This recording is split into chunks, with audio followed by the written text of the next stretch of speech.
হ্যাঁ মা, বলো।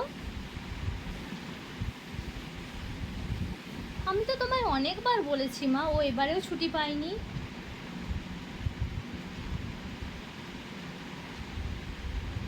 কি দরকার এসব করার? সবাই কি জামাই ষষ্ঠীতে ছুটি পায় বলো? তুমি তো বুঝতেই পারছো দেশের কি অবস্থা।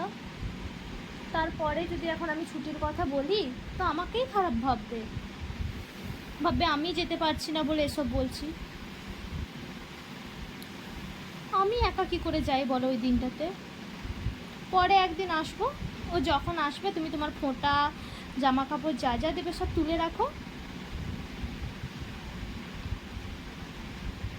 হ্যাঁ মা, যখন আসবে তখন করো। দেখো এরকম করলে কি করে হয় বলো? তুমি তো সব কিছু জেনে বুঝেই সব কিছু দেখেছিলে, তাই না? বাড়িতেও তো দিদিভাইরা আসবে, আমি কি করে একা ছেড়ে চলে যাই বলো?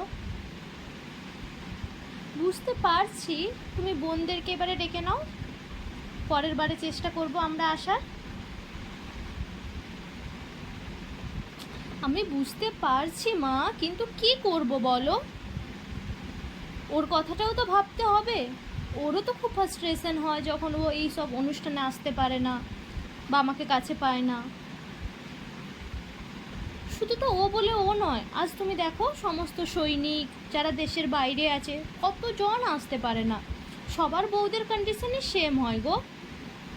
তোমাকে তো বুঝতে হবে বলো, আমাদের দেশের কথা বুঝতে হবে, আমাদের ফ্যামিলির কথা বুঝতে হবে। আজ না হয় কাল জামাই ষষ্ঠীটা ঠিক হবে মা, তুমি চিন্তা করো না। আচ্ছা, হ্যাঁ আমি জানি ও মাটন খায় না, ও যখন আসবে তখন করো। দেখি কারো একটা মেসেজ আছে। মা ও ফোন করছে, আমি রাখি। আবার এখন ফোন করলে আবার কখন ফোন করবে তার তো কোনো ঠিকানা নেই। ঠিক আছে মা, আমি তোমায় পরে ফোন করি। ঠিক আছে, আমি ওকে, হ্যাঁ হ্যাঁ আমি ওকে